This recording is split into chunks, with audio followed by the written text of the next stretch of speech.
Praneeth group వారి group park Spanish model triplex Vilas Dundigal Gagillapur. మరిన్ని వివరాలకి ఈ కింద నంబర్ని సంప్రదించండి. దినదిన అభివృద్ధి చెందుతుంది నిజామాబాద్ నగరం. ఇక్కడ రోజు రోజుకు జనాభా కూడా పెరుగుతుంది. దానికి అనుగుణంగానే మాస్టర్ ప్లాన్ కూడా తయారు చేయాల్సి ఉంది. అది ఎన్నో ఏళ్ల క్రితం తయారైన మాస్టర్ ప్లాన్ ప్రకారమే నిజామాబాద్ నగరంలో నిర్మాణాలు జరుగుతున్నాయి. రోడ్లు కూడా అదే విధంగా ఉన్నాయి. కొత్త మాస్టర్ ప్లాన్ ప్రకారం అయితే రోడ్లు దాంతోపాటు భవన నిర్మాణాలు కూడా విశాలంగా ఉండే అవకాశాలు ఉంటాయి. కాబట్టి అసలు మాస్టర్ ప్లాన్ ఎందుకు ప్రభుత్వం పెండింగ్లో పెట్టింది?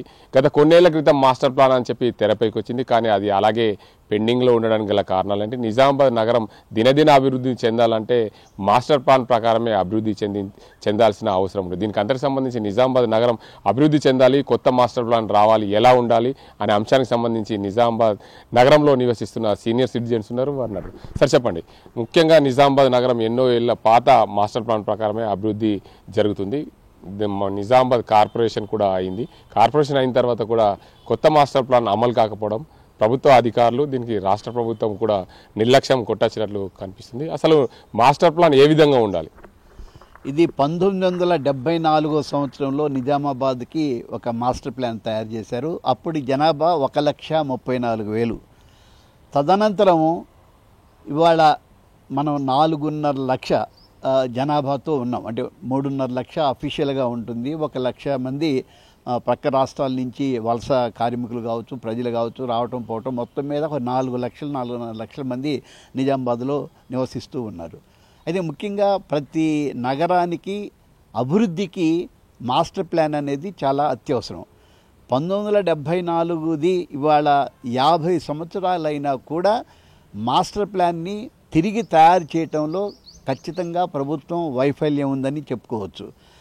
భవన నిర్మాణాలకు సంబంధించి కావచ్చు, రోడ్ల విస్తరణ కావచ్చు, అదేవిధంగా ఇతర అంశాలకు సంబంధించి అవన్నీ కూడా మాస్టర్ ప్లాన్లను పొందుపరుస్తుంది. అది వైద్యానికి సంబంధించి కావచ్చు, విద్యకు సంబంధించి కావచ్చు, టూరిజం కావచ్చు, ఇవన్నీ కూడా మాస్టర్ ప్లాన్లోనే మనం మంచిగా చూసుకోగలుగుతాం.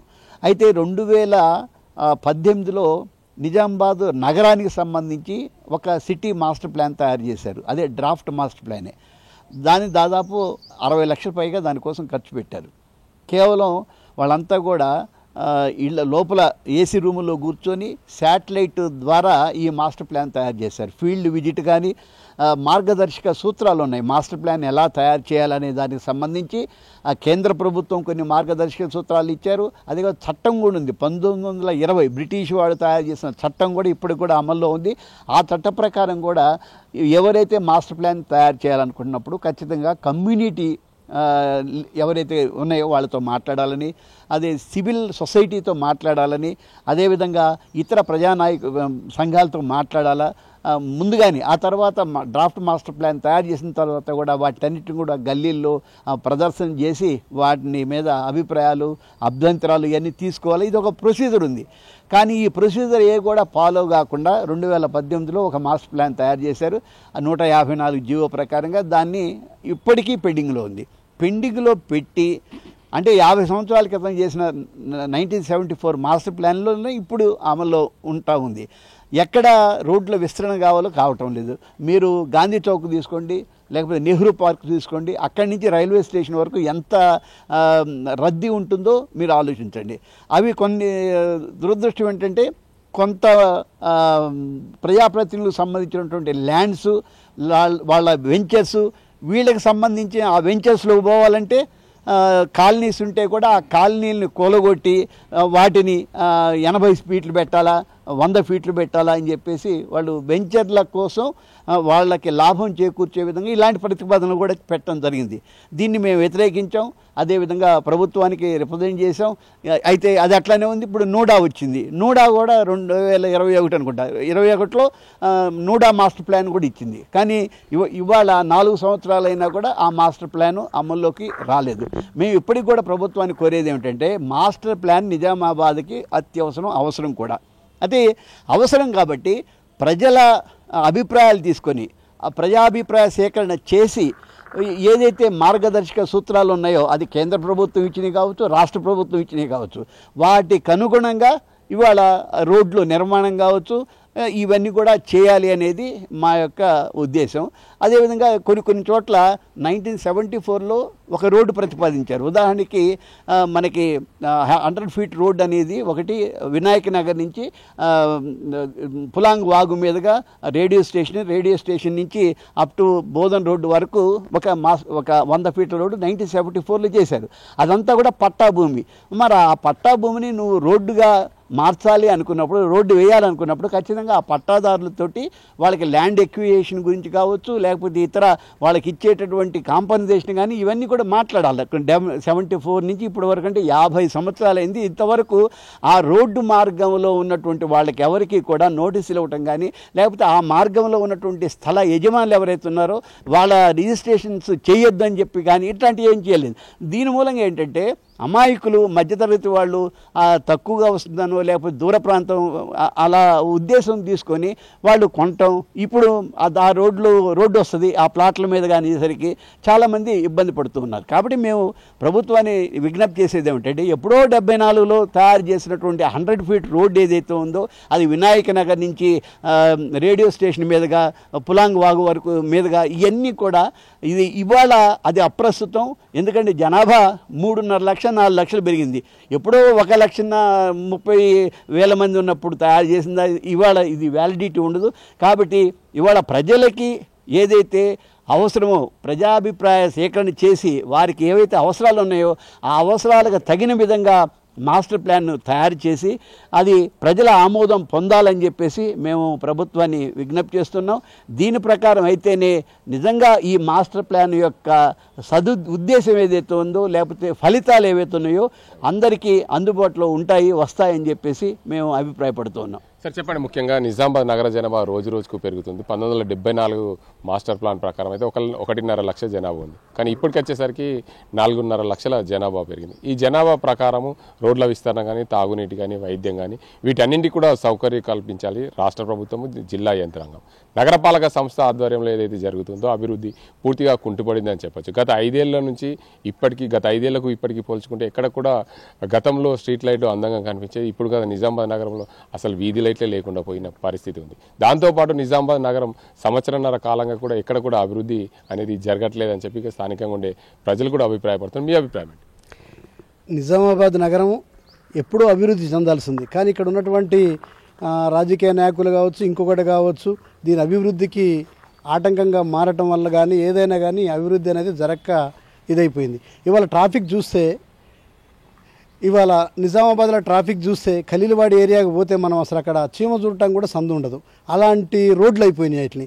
ఆ రోడ్లు మనకి నిజామాబాద్ టౌన్ ప్లానింగ్ ఆఫీసర్లు కానీ గతంలో మనకి రింగ్ రోడ్డు కానీ ఇంకొక రోడ్డు కానీ ప్రతిపాదించినప్పుడు 74లో అవి ఆ రోజు నుంచే కనుక అమల్లోకి వచ్చి ప్రజల సలహాలు తీసుకొని చేస్తే ఈరోజు పట్టణం ఒక వేరేగా ఉండేది. అది కాకుండా చేయకుండా ఇప్పటిదాకా ఉండి 50 సంవత్సరాల తర్వాత ఇష్టం వచ్చినట్టుగా కట్టుకోవడానికి కొన్ని పర్మిషన్లు ఇచ్చుకుంటూ, కొందరికైతే అసలు ఇల్లు కట్టుకోవడానికి కూడా పర్మిషన్ దొరకని టైంలో ఖలీల్వాడి లోపల హాస్పిటల్ ఎక్స్పాన్షన్ కానీ ఎన్ని అంతస్తులు అడిగితే వాడికి అన్ని అంతస్తులు పర్మిషన్ ఇచ్చి కానీ అక్కడ పార్కింగ్ సౌకర్యం లేకుండా కూడా పెద్ద పెద్ద హాస్పిటల్ కట్టించి ఆ రోడ్లు ఇరుకుగా అయిపోయి అసలు ఈ ఆటోల మీద కూడా నియంత్రణ లేక ఆటోలు కూడా విపరీతంగా అయిపోయి ట్రాఫిక్ చాలా ఇబ్బందులు అయిపోయింది. దాంతో ట్రాఫిక్ అసలు అభివృద్ధి చెందడం జరగలేదు. అట్లాగే డ్రైనేజీ వ్యవస్థ కూడా గత 10 సంవత్సరాల నుంచి అండర్ గ్రౌండ్ డ్రైనేజీ అంటున్నారు. దానివల్ల ఉన్న రోడ్లు చెడగొట్టారు తప్పితే డ్రైనేజీ వ్యవస్థను ఎక్కడ కూడా మెరుగుపరచడం జరగలేదు. అట్లాగే నీళ్లు కూడా గతంలో డి శ్రీనివాస్ గారి పీరియడ్లో గోదావరి గడప గోదావరి నీళ్ళు అని చెప్పని తెచ్చి తవ్వారు. తర్వాత ఇప్పుడేమో మొన్న మిషన్ భగీరథ నీళ్ళు అన్నారు. ఏవి కూడా సరైన నీళ్లు మాత్రం ప్రజలకు అందడం లేదు. కానీ దీనివల్ల ఏమైందంటే రోడ్డు పక్కలన్నీ గుంటలు తవ్వుడు, కాలువలు తవ్వుడు, ప్రజలకు ఇబ్బంది కలిగించే చర్యలు జరిగినాయి. కానీ ప్రజలకు డెవలప్మెంట్ చేసే చర్యలు మాత్రం ఎక్కడ జరగలేదు. దీనివల్ల ఎలక్ట్రిసిటీ దెబ్బతిన్నది. మీరు చాలా వరకు లైట్స్ ఎక్కడ కూడా లేకుండా అస్తవ్యస్తంగా అని కొన్ని సందుల్లో కొన్ని గల్లీలు ఇప్పుడు మనం కట్టుకోళ్ళ గల్లీ అంటాం. జస్ట్ మనం అది ఆ ఏరియాకు పోతే అసలు ఎంత అధ్వానంగా ఉంటుందో కూడా మనం చూస్తాం. అసలు ఇంకా వర్షాకాలం పోతే అటు తిరగలేం కూడా గల్లీ. అట్లాంటి గల్లీలు ఎన్నో ఉన్నాయి. ఉన్నాయి. అది ఎప్పటిది అది జిల్లా నిజామాబాద్ పుట్టినప్పటి నుంచి ఉన్నటువంటి సెంటర్ పాయింట్ అయినటువంటి టౌన్కి సెంటర్ పాయింట్ అది. అట్లాంటిది కూడా డెవలప్ జరగకుండా పోయింది. ఇవాళ వచ్చేటువంటి మెయిన్ రోడ్డు తీసుకుంటే కనుక అసలు చాలా ఇరుకైపోయి ట్రాఫిక్ సిగ్నల్ దగ్గర జనాభా విపరీతంగా అక్కడ 1/2 కిలోమీటర్ దాకా ఆగిపోయి పక్కన షాపులకి ఇబ్బంది, ఇటు ట్రాఫిక్ ఇబ్బంది అన్నీ అయిపోయి చాలా ఇబ్బందిగా అవుతుంది. ఏదైనా కూడా మాస్టర్ ప్లాన్ అన్నది కరెక్ట్గా ఖచ్చితంగా అమలు చేస్తేనే ఏ నగరం పట్టణం కూడా అభివృద్ధి చెందిద్ది. అలాంటివి చేయనప్పుడు ఏది జరగదు. ఇప్పుడు పాత 74లో ఉన్నటువంటి రింగ్ రోడ్డు అట్లానే వదిలేశారు. దాని మీద ఇందాక మా మిత్రులు చెప్పినట్టుగా ప్రజల యొక్క సలహాలు సంప్రదింపులు చేసి దాన్ని అప్పటి నుంచి చేయాల్సింది 50 ఏళ్ళనే చేయలేదు. ఇప్పుడు కొత్తగా బైపాస్ కట్టారు. ఇప్పుడు అది కూడా కాకుండా ఇంకొక రింగ్ రోడ్డు అంటున్నారు. ఏదైనా సరే వాళ్ళు ప్రజల యొక్క సలహాలు తీసుకొని ప్రజలు ఏమైనా పట్టాభూములు ఏమైనా ఉండి ఇదైతుంటే వాటికి కూడా కాంపెన్సేషన్ కట్టి సరైనటువంటి నగర విస్తరణ చేయాలన్నదే మా యొక్క కోరిక, లక్ష్యం. సార్ చెప్పండి, ముఖ్యంగా ప్రధానంగా నిజామాబాద్ నగరంలో 4 లక్షల జనాభా ఉంటారు. ఇక్కడ ఈ జనాభాకు తగినట్లు అంటే వాతావరణం చల్లగా ప్రాంతాలు ఇతర జిల్లాలతో పోలిస్తే మన నిజామాబాద్ నగరంలో అభివృద్ధి చెందలేదు. రోడ్లు కూడా విస్తరణ కాలేదు. రోడ్డు పక్కన ఉన్న చెట్లని కూడా నరికేసిన పరిస్థితి ఉంది. ఆ చెట్లను పెంచాలి అని చెప్పి ఒకవైపు ప్రభుత్వాలు చెప్తున్నాయి, కానీ ఇక్కడ కూడా నిజామాబాద్ నగరంలో చెట్లు అనేటివి లేకుండా పోయిన పరిస్థితి ఉంది. ఈ చెట్లను పెంచాలనే కార్యక్రమం ఏదైతే ఉందో ఇది ఒక ప్లాన్ ప్రకారం ఉండలేదు. కొన్ని మొక్కలేమో టాల్ ప్లాంట్స్ ఉంటాయి, కొన్ని ఏమో షార్ట్ ఉండేవి కూడా ఉంటాయి. ఎక్కడైతే ఎలక్ట్రిసిటీ వైర్స్ వెళ్తాయో అక్కడ షార్ట్ టైపు స్టంటెడ్ మొక్కలు పెంచాలి. వేరే దగ్గర వేరే టాల్ ప్లాంట్స్ పెంచితే బాగుంటుందని నా అభిప్రాయం. మీరు చెప్పండి, నిజామాబాద్ నగరం కోసం అసలు ప్రభుత్వం ఏం చేయాలి? నిజామాబాద్ నగరానికి టౌన్లో చేయాలంటే పార్కులు చాలా ఎక్కువ అవసరం ఉంటుంది. రోడ్లు, పార్కులు, డ్రైనేజీలు అన్నీ కావాలి. పార్కులు ప్రజలకు ఎన్ని అవసరమో అన్ని పార్కులు లేవు. ఉన్న పార్కులను కూడా పట్టించుకోవట్లేదు. దానికి ఎంత స్థలం ఉందో అంత స్థలాన్ని కాపాడతలేదు ఉంటుంది. ఉదాహరణకి వినాయక్ నగర్లో గణేష్ కాలనీలో పార్కు 81లో లేఅవుట్ అయింది. అప్పుడు 10% స్థలాన్ని ఆయన కేటాయించారు. దాంట్లో ప్రైవేట్ యాజమాన్యము ఆయనకు అనుకూలంగా రోడ్ వేసుకొని చేస్తుంది. మున్సిపాలిటీ వాళ్ళు కన్నెత్తి కూడా చూడలేదు. దాంట్లో సంవత్సర కాలంలో 2 సార్లు చెట్లు మేము కాలనీ వాళ్ళు పెంచితే చెట్లను కొట్టేశారు. ఫారెస్ట్ వాళ్ళకి చెప్పాము, వాళ్ళు సరైన చర్య తీసుకోలేదు ఉంటుంది. మున్సిపాలిటీ వాళ్ళు సరైన చర్య తీసుకోలేదు. ఏదో తూతుమంతరంగా కేసు పెట్టారు. ఆ కేసు ఏమైందో కూడా అడగట్లేదు ఉంటుంది. ఆ పార్క్ స్థలాన్ని కాపాడకుండా రోడ్ వేశారు. అట్లా నిజామాబాద్లో చాలా పార్కులలో కూడా పార్క్ స్థలానికి ఫెన్సింగ్ వేసి గోడ కట్టి చెట్లు పెంచాలి. ఆ పని మున్సిపాలిటీ వాళ్ళు చేయట్లేదు. ఆహ్లాదానికి సంబంధించి ఎక్కడ కొన్ని ప్లేస్లలో చేస్తారు, కానీ అన్ని ప్లేస్లలో కూడా పార్కుల్ని డెవలప్ చేస్తే ఆహ్లాదకరంగా ఉంటుంది. మొత్తానికి చూసుకోవచ్చు, నిజామాబాద్ నగరం అభివృద్ధి చెందాలంటే ముఖ్యంగా రోడ్లతో పాటు నగర ప్రజలకు అనుగుణంగా విశ్రాంతిగా రోడ్లు ఉండాలి. దానికి సంబంధించి విశ్రాంతమైన భవనాలు నిర్మించుకునే విధంగా మాస్టర్ ప్లాన్ ఉండాలి. ఎక్కడైనా సరే మాస్టర్ ప్లాన్ నిర్మాణం జరుగుతున్నప్పుడు ఆ ప్రాంతంలో ఉన్న ప్రజల అభిప్రాయం సేకరించిన తర్వాతనే డ్రాఫ్ట్ను రూపొందించాల్సిన అవసరం ఉంటుంది. నిజామాబాద్ నగరంలో గత 5 ఏళ్ల క్రితం కూడా మాస్టర్ ప్లాన్ డ్రాఫ్ట్ రూపొందించారు, కానీ ఇప్పటి వరకు కూడా దానికి సంబంధించి పూర్తిగా అది నాయకుల వారి అవసరాల కోసం నిర్మించినట్లుంది. దాన్ని మేము వ్యతిరేకించాం. దానికి ఏదైతే ప్రభుత్వం ఇప్పటికైనా కూడా నిజామాబాద్ నగర ప్రజలకు అనుగుణంగా వారందరూ కూడా ప్రజల అభిప్రాయాలు తీసుకొని మాస్టర్ ప్లాన్ రూపొందిస్తే బాగుంటుందని చెప్తున్నారు. మరోవైపు నిజామాబాద్ నగరంలో ఉన్న అన్యక్రాంతమవుతున్న ఆ పార్కులన్నీ కూడా ప్రభుత్వము దాని మున్సిపల్ అధికారులు పూర్తిగా దానికి అంతటి కూడా ఫెన్సింగ్ వేసి ఆ ప్రాంతంలో ప్రజలకు అనుగుణంగా ప్రజలు విశ్రాంతిగా సమస్య వారికి విశ్రాంతి దొరికినప్పుడు వారికి పని లేని సమయంలో హాలిడేస్ వచ్చినప్పుడు పార్కులకు వెళ్ళి ఆహ్లాదంగా పిల్లలతో గడిపే విధంగా ఈ పార్కులన్నీ కూడా రూపొందిస్తే ప్రజలకు మంచి ఉంటుంది. కాబట్టి దాన్ని ఆ వైపు కూడా నిజామాబాద్ నగరపాలక సంస్థ చూడాల్సిన బాధ్యత ఉంటుంది. నిజామాబాద్ అభివృద్ధి చెందాలంటే ప్రధానంగా మాస్టర్ ప్లాన్ రూపొందించాలి, రోడ్లు విస్తరణ చేయాలి, దానికి సంబంధించి నీటి సరఫరా చేయాలి, విద్యుత్ లైన్లు కూడా ఏర్పాటు చేయాలి. దాంతోపాటు విద్యా వైద్యంతో పాటు అన్ని రకాల సౌకర్యాలు కల్పించినప్పుడే నిజామాబాద్ నగరం మరింత అభివృద్ధి చెందుతుందని చెప్పి చెప్తున్నారు. ఇది ఇక్కడ పరిస్థితి. కనపడ సజీంతో గంగారెడ్డి, RTV నిజామాబాద్. ఇండియా పాకిస్తాన్ ఉద్రిక్తతలపై లేటెస్ట్ అప్డేట్స్ కోసం డౌన్లోడ్ చేసుకోండి RTV లైవ్ యాప్.